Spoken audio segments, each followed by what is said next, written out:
అది అక్కడ BJP governor గారు వారు అడ్డుకోవడం జరిగింది. ఇవాళ నేను రేవంత్ రెడ్డి గారిని డిమాండ్ చేస్తా ఉన్నా, మీరు అధికారంలోకి వచ్చే కన్నా ముందు మీరు పదే పదే చెప్పారు, మేము అధికారంలోకి రాగానే ఆర్టీసీని ప్రభుత్వంలో విలీనం చేస్తాం, ప్రభుత్వ ఉద్యోగులతో సమానంగా వేతనాలు ఇస్తామని చెప్పారు. మీరేమి కొత్తగా చేసే అవసరం లేదు. ఆల్రెడీ బిల్లు గవర్నర్ దగ్గర రెడీగా ఉంది, ఉభయ సభల్లో పాస్ అయి గవర్నర్ గారి దగ్గర ఉన్నది. దాన్ని త్వరితగతిన పాస్ చేయించాలని చెప్పి నేను రేవంత్ రెడ్డి గారి ప్రభుత్వాన్ని, కాంగ్రెస్ ప్రభుత్వాన్ని డిమాండ్ చేస్తా ఉన్నాను.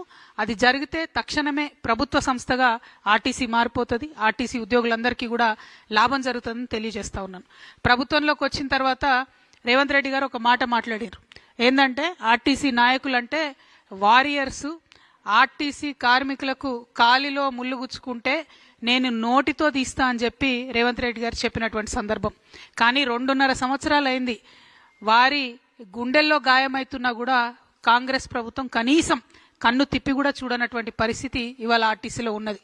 ఆర్టీసీ కార్మికులు పెరిగినటువంటి పని ఒత్తిడితోని ఏదైతే మహాలక్ష్మి పథకం పెట్టారో దాంతోని ఆక్యుపెన్సీ రేషియో 2-3 పెరగడం జరిగింది.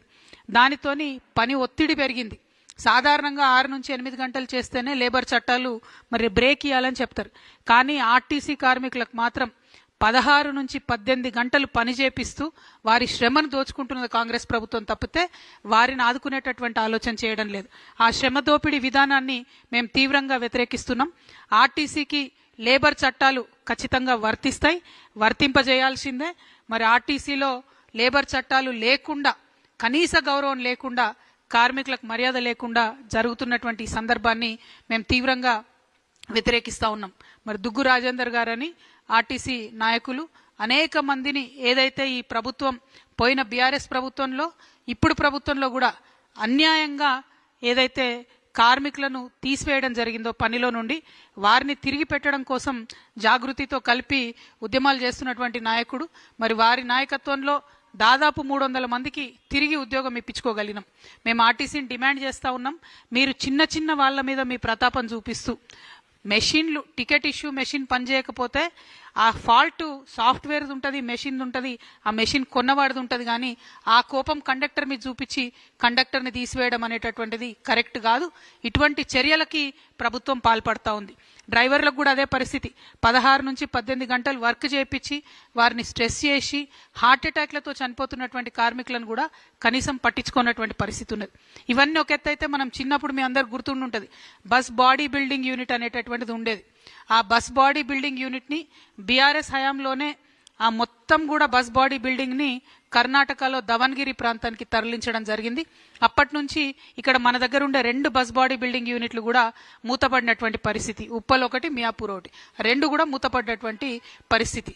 అంటే ఆర్టీసీ ఏదైతే స్వతంత్రంగా వాళ్ళకుండే ఇంజనీర్లతో, బయట నుండి తెచ్చుకున్న ఇంజనీర్లతో కట్టేటటువంటి బాడీని కూడా కంప్లీట్గా నిర్వీర్యం చేసినటువంటి పరిస్థితి. ఈ సంస్థలో మరి ఎన్నికల మేనిఫెస్టోలో పేజ్ నెంబర్ 14లో పెట్టింది కాంగ్రెస్ ప్రభుత్వం, మేము విలీనం చేసుకుంటామని. కానీ ఇంతవరకు కూడా వాళ్ళతో మాట్లాడతలేనటువంటి పరిస్థితి. పాపం కార్మికులు వేచి చూసి సమ్మె అనౌన్స్ చేశారు, సమ్మె నోటీస్ ఇచ్చారు. సమ్మె నోటీస్ ఇస్తే ఆర్టీసీ ఎండీ గారు రాలేదు. కానీ సిపిఐ రాష్ట్ర కార్యదర్శి కూనంనేని సాంబశివరావు గారు, కోదండరామ్ సారు, దేవరకద్ర ఎమ్మెల్యేలు రామ్మోహన్ రెడ్డి గారు, మసూదన్ రెడ్డి గారు చర్చల్లో పాల్గొని త్వరలోనే పరిష్కారం చేస్తాం, ఇండియా పాకిస్తాన్కి యుద్ధం అవుతుంది, వార్ అవుతుంది, మీరు బంద్ చేయను అని చెప్పారు. అంటే బంద్ పెట్టారు.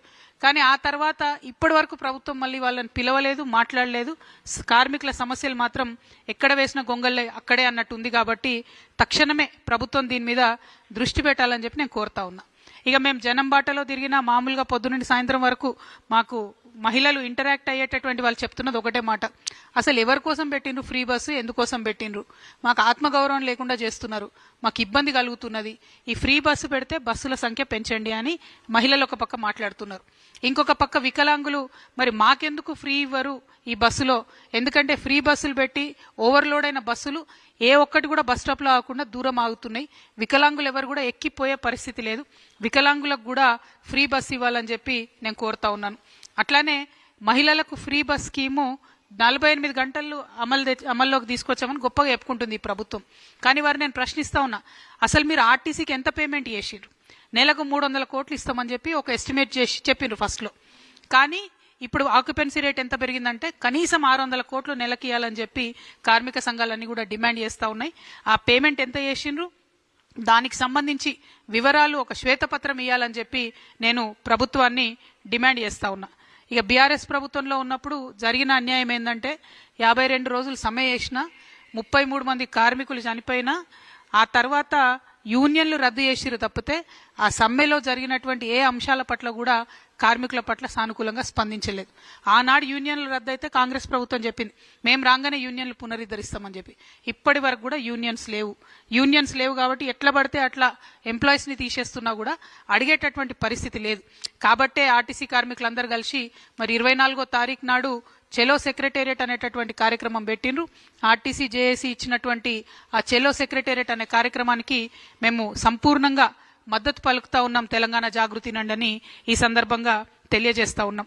మరి అదేవిధంగా ఆర్టీసీ కార్మికులు పాపం వాళ్ళు పొదుపు చేసుకునే డబ్బు ఉంటుంది, అది కూడా ఇస్తలేరు.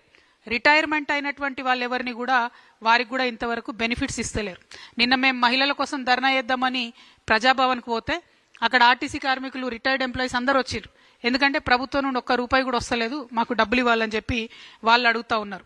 సో అల్టిమేట్గా మేము ప్రభుత్వాన్ని కోరేది ఒకటే, మీరు ఈ సంస్థను నిర్వీర్యం చేసే ప్రయత్నంలో ఒక కొత్త మిష పెట్టుకొని ముందుకు వచ్చిర్రు. ఏంటిది, సిటీ బస్సులు 2800 తిరుగుతుంటే పొల్యూషన్ అవుతుంది కాబట్టి ఎలక్ట్రిక్ బస్సులు ఇన్వాల్వ్ చేస్తామని చెప్తున్నారు. ఓకే, సంతోషం, ఎలక్ట్రిక్ బస్సులు పెడుతున్నారు. కానీ గమ్మత్ ఏంటంటే ఆ ఎలక్ట్రిక్ బస్సులను ప్రభుత్వం కొంటలేదు, కేవలం అద్దెకు తీసుకుంటుంది. అద్దెకు తీసుకునే ఈ బస్సులకు వాళ్ళ కిలోమీటర్కి ఇంత అని చెప్పి యాజమాన్యాలకు డబ్బులు చెల్లిస్తున్నారు. ఇంకొక పక్క మన ఆర్టీసీ బస్ డిపోలను ఖాళీ చేసి ఎలక్ట్రిక్ బస్సులకు సపరేట్గా డిపోలు ఖాళీ చేసి ఇస్తున్నారు. అక్కడ ఏం జరుగుతుంది, ఆ డిపోలలో వాళ్ళు మన కరెంట్ యూజ్ చేసి ఛార్జింగ్ పెట్టుకుంటారు. అంటే కరెంటు బిల్లు మనమే కడతాం, ఉల్టా ప్రైవేట్ వాడికి కిరాయి మనమే ఇస్తాం. బస్సు కూడా ఆర్టీసీ ఆస్తి కాదు. ఇవన్నీ ఒక ఎత్తు అయితే ఆ బస్సు నడపడానికి డ్రైవరు, ఆ బస్సులో ఉండే కండక్టరు, ఆ మెకానిక్లు అందరూ కూడా అవుట్ సోర్సింగ్లో తీసుకుంటా ఉన్నారు. అంటే వాళ్ళు మన పిల్లలే, అవుట్ సోర్సింగ్ ఎంప్లాయీస్తో మాకు ఇబ్బంది లేదు. కానీ వారు ఆర్టీసీ ఎంప్లాయీస్ అయితే ఒక బరువు ఉంటుంది, ఒక బాధ్యత ఉంటుంది, ఒక ట్రైనింగ్ ఉంటుంది, ఒక రెస్పాన్సిబిలిటీ ఉంటుంది. అది లేకుండా అవుట్ సోర్సింగ్లో తీసుకున్నారు. మొన్న దుగ్గు రాజేంద్ర అనే చెప్తున్నారు, ఒక కండక్టర్ కరీంనగర్ లెక్కిండట అవుట్ సోర్సింగ్లో తీసుకున్న పిల్లాడు హైదరాబాద్కి వచ్చే లోపల ₹9,000 పైసలు వసూలైతే ఆ 9,000 పట్టుకొని వాడు మధ్యలో దిగి వెళ్ళిపోయాడు. అడిగేటోడు ఎవరు దిక్కులేడు. అంటే బాధ్యత ఉండదు బేసిక్గా, బయట నుండి అవుట్ సోర్స్ నుంచి తీసుకుంటే. వాళ్ళ ఆర్టీసీ ఎంప్లాయీస్ అయితే బాధ్యత ఉంటుంది. ఈ విషయాలు మరి రవాణా శాఖ మంత్రి పొన్నం ప్రభాకర్ గారికి నేను ప్రత్యేకించి గుర్తు చేస్తా ఉన్నా. ఎందుకంటే అసెంబ్లీ జరిగేటప్పుడు మా అన్న వాళ్ళందరూ పోతే ఆయన ఒక ఉచిత సలహా ఇచ్చిండట పొన్నం ప్రభాకర్ గారు, మంత్రులందరినీ కలవండాయా మీరు అన్నట. మరి అందరు మంత్రులు కలిస్తే ట్రాన్స్పోర్ట్ శాఖ మంత్రి తమరి దగ్గర ఎందుకు పొన్నమన్నా? మరి మీరు బాధ్యత తీసుకోవాలి, ఆర్టీసీ కార్మికులతో చర్చలు జరపాలి, వాళ్ళకున్న సమస్యల పరిష్కారానికి ముందుకెళ్లాలని నేను డిమాండ్ చేస్తున్నా. పొన్నం ప్రభాకర్ గారు నేను పర్టికులర్గా రిక్వెస్ట్ చేస్తా ఉన్నా, ఏదైతే ఫిట్మెంట్ పెంచినారో 2017లో 16% పెంచినారు, అదేవిధంగా 6 నెలల కింద ఒక 21% పెంచారు. ఆర్టీసీ ఉద్యోగులు ప్రభుత్వ ఉద్యోగులు కాదంటున్నారు. కాదన్నప్పుడు ప్రభుత్వ ఉద్యోగుల తరహా ఒక 1.5% హెచ్ఆర్ఏ వీళ్ళకు కూడా కట్ చేసిండ్రు. మరి మీరే చెప్పాలి, ప్రభుత్వ ఉద్యోగుల కాదా? ప్రభుత్వ ఉద్యోగులు అయితే జీతాలు కూడా పెంచండి, మరి ఓన్లీ కట్టింగ్ మాత్రం చేస్తున్నారు. పీఆర్సీ కూడా ఇంతవరకు పెంచలేదు, అమలు చేయలేదు. రిటైర్ అయిన వాళ్లకు బెనిఫిట్స్ లేవు. ఆర్టీసీ అనేటటువంటిది పేదవాడి యొక్క బస్సు, పేదవాడికి పనికొచ్చే బస్సు. ఈ సంస్థను దయచేసి ప్రైవేటీకరణ వరకు పుష్ చేయొద్దని చెప్పి గవర్నమెంట్ నేను కోరుకుంటూ మళ్ళీ ఒకసారి మేము ఒకటే డిమాండ్ చేస్తూ ఉన్నాం, ఏదైతే 1000 మంది కార్మికులను అన్యాయంగా తీసేసిండ్రో వాళ్ళని తిరిగి విధులలోకి తీసుకోవాలి. అందులో మేమందరం పోరాటం చేయంగా 300 మందిని తీసుకున్నారు. ఇంకా మిగతా 400 మందిని త్వరితగతిన మీరు తీసుకోవాలి. తీసుకోకపోతే 24వ తారీఖున ఆ 400 మంది ఎంప్లాయీస్తో పాటు జాగృతి కార్యకర్తలు, నాయకులు అందరం కూడా సెక్రటేరియట్ని ముట్టడించడం జరుగుతుంది. మీరు దిగొచ్చేంత వరకు ఉద్యమాలలో పాల్గొంటామని చెప్పి గౌరవ ముఖ్యమంత్రి గారికి, అదేవిధంగా కాంగ్రెస్ ప్రభుత్వానికి మేము హెచ్చరిక చేస్తా ఉన్నాము. Thank you. జై తెలంగాణ. ఒక 2 మినిట్స్ మాట్లాడతారు, మీరు చెప్తారా? ఒక 2 నిమిషాలు, ఒక 2 మినిట్స్ దుగ్గు రాజేందర్ గారు వారి వర్షన్ చెప్తారు. కూర్చోండి కూర్చోండి కూర్చోండి. క్విక్గా చెప్పండి, 4 to 5 minutes. ఈ పత్రికా సమావేశం వచ్చినందరికీ, పాత్రికేయులకు, తర్వాత నాతో పాటు కూర్చున్న వాళ్ళందరికీ నా యొక్క నమస్కారములు. ముఖ్యంగా ఏంటంటే నేను ఒకటే నిమిషం చెప్తానండి. ఇప్పుడు ఈ రోజు ఏంటంటే తెలంగాణ ఆర్టీసీ అనేటువంటిది పూర్తిగా సంక్షోభంలో ఉన్నది. ఆ సంక్షోభం వలన ఏంటంటే అటు ఆ బస్సులలో ప్రయాణం చేసేటువంటి ప్రజలకు ప్లస్ మళ్ళీ సంస్థలో పనిచేసేటువంటి ఉద్యోగస్తులకు ఏంటంటే దీని వలన తీవ్ర అన్యాయం జరుగుతుందని చెప్పి అంటే అప్పుడు ఈ గవర్నమెంటు ప్రభుత్వం ఏర్పడక ముందు అంటే 2023 ఈ సెప్టెంబర్ అక్టోబర్ ప్రాంతంలో ఏంటంటే ఇప్పుడు ఉన్నటువంటి రవాణా శాఖ మంత్రి గారు తర్వాత మన ముఖ్యమంత్రి గారు ఏంటంటే మేము కనుక అధికారంలోకి వస్తే ఈ యొక్క ఆర్టీసీని ఏంటంటే దీన్ని బాగా పటిష్టం చేస్తాం, కార్మికులకు ఎలాంటి అన్యాయం జరగకుండా ఆ పోయిన ప్రీవియస్ గవర్నమెంట్ ఎంతమందిని అయితే శాశ్వతంగా రిమూవ్ చేసినారో వాళ్ళందరినీ తిరిగి ఉద్యోగంలో తీసుకుంటామని చెప్పి చాలా సందర్భాలలో మంత్రి గారును ముఖ్యమంత్రి గారు మాట్లాడడం జరిగింది. ఇక దాని మీద ఏంటంటే పోయిన ప్రీవియస్ గవర్నమెంట్లో దాదాపు ఏంటంటే చిన్న చిన్న తప్పులతోని దాదాపు ఒక 1000 మందిని శాశ్వతంగా రిమూవ్ చేశారు. శాశ్వతంగా అంటే ఏంటంటే డిపో మేనేజర్ రిమూవ్ చేస్తే దాని మీద డిప్యూటీ ఆర్ఎం గారు అప్పీల్ ఉంటుంది, దాని మీద ఆర్ఎం గారు అప్పీల్ ఉంటుంది, దాని ఈడీ గారు అప్పీల్. ఈ 3 అప్పీలలో రిజెక్ట్ అయినటువంటి 1000 మంది ఉంటే దాన్ని పురస్కరించి మేము 2024 ఏప్రిల్లో ఒక ఉద్యమం స్టార్ట్ చేసి ఫస్ట్ టైం సీఎం గారి ఇంటికి ఒక రిప్రజెంటేషన్ ఇస్తే దాంతో వాళ్ళు దశల వరకు ఏంటంటే డిసెంబర్ 2024 నాడు ఒకటి 3 మెన్ కమిటీ ఇచ్చింది గవర్నమెంట్. ఆ కమిటీ ద్వారా ఏంటంటే 246 మందిని అంటే వాళ్ళకు ఉద్యోగం ఇవ్వనటువంటి వాళ్ళను మళ్ళీ ఉద్యోగంలో తీసుకున్నారు. ఇంకా ఏంటంటే 300-400 మంది పైచిలుకు మంది అట్లనే మిగిలిపోయి ఉన్నారు. కాబట్టి ఆ మిగతా మందిని కూడా ఏంటంటే ఏ జీవో ద్వారా అయితే తీసుకున్నారో ఆ జీవో ద్వారానే వీళ్ళను కూడా ఉద్యోగంలో తీసుకోవాలనేటువంటిది ప్రభుత్వానికి ఒక రిక్వెస్ట్ చేస్తున్నాం. ఇక రెండవది ఏంటంటే మెయిన్ ఏంటంటే ఆంధ్రప్రదేశ్ నుంచి తెలంగాణ ఆర్టీసీ డివైడ్ అయినప్పుడు ఆంధ్రప్రదేశ్కు ఆర్టీసీ కార్మికులు 62,000 మంది పోతే తెలంగాణకు 58,000 మంది ఇచ్చారు. అంటే ఇవాళ పాత 10 ఉమ్మడి జిల్లాలు ఇవాళ కొత్త 33 జిల్లాలు ఏంటంటే మా యొక్క ఆర్టీసీ డిపోలు 99 డిపోలు ఉన్నాయి. ఆ 99 డిపోలకు 58,000 మంది కార్మికులు వస్తే ఇవాళ 58,000 మంది కార్మికులు ఎక్కడ పడిపోయినంటే 39,000 పడిపోయినారు. అంటే 19,000 మంది కార్మికులు అవుట్పుట్ అంటే వాళ్ళు చనిపోతే కానీ లేకపోతే రిటైర్మెంట్ అయితే కానీ వాళ్ళ ప్లేస్లో మళ్ళీ ఇన్పుట్ లేదు. అదే ఆంధ్రప్రదేశ్కి పోతే అక్కడ 62,000 మందికి 62,000 మంది అట్లనే అంటే ఏ విధంగా అయితే రిటైర్మెంట్ ఏ విధంగా ఉద్యోగాలు కోల్పోతే వాళ్ళు రిక్రూట్మెంట్ చేస్తున్నారు. ఇక్కడ తెలంగాణకు వచ్చేవరకు ఏమైపోయిందంటే ఎవరెవరైతే రిటైర్మెంట్ ఏ కారణం చేత ఉద్యోగం కోల్పోతే వాళ్ళ ప్లేస్లో కొత్త ఉద్యోగాలు ఇవ్వడం లేదు. తర్వాత వాళ్ళ ప్లేస్లో ఏంటంటే కొత్త వాళ్ళని భర్తీ చేయక ఇవాళ అయితే ఇంకా ఈ రోజు కనుక లెక్క కనుక తీసినట్టయితే 38,000కి పడిపోయింది. అంటే 58,000 మంది కార్మికులు 38,000 మందికి వచ్చారంటే ఇదే విధంగా ఈ కార్మికుల యొక్క రేషన్ తగ్గించుకోవడం అవుతుందంటే భవిష్యత్తులో ఏంటంటే గ్రామీణ ప్రాంతాలలో కానీ ఈవెన్ చిన్న చిన్న పట్టణాలలో కానీ ఆర్టీసీ బస్సు అనేటువంటిది కనుమరుగైపోతుంది. ఇవాళ ఏంటంటే గ్రామాలలో మీరు చూసినట్టయితే ఈ ఆర్టీసీ ఎర్ర బస్సులు గ్రామాలలో తిరిగినప్పుడే ఆ గ్రామాల ఒక అందంగా అనిపిస్తుంది. కానీ ప్రతి వాళ్ళు ఏంటంటే ఆనాడు రాజశేఖర్ రెడ్డి సార్ నుంచి మొదలుకుంటే తర్వాత మన కేసీఆర్ సార్ కానీ ఇప్పుడు రేవంత్ రెడ్డి సార్ అందరూ ఏంటంటే ఈ ఎలక్షన్లు అప్పుడు మాత్రం ఏంటంటే ఆర్టీసీ వాళ్ళకి ఏ ప్రాబ్లం జరిగినా ఏది జరిగినా మీ ఇట్లా అంటారు. వాళ్ళ అధికారంలోకి రాగానే ఏంటంటే మొత్తం ఏంటంటే వీళ్ళని విస్మరించి ఇవాళ నా పేరు దుగ్గు రాజేందర్, నాది సిరిసిల్ల దగ్గర విలేజ్ నిజామాబాదు.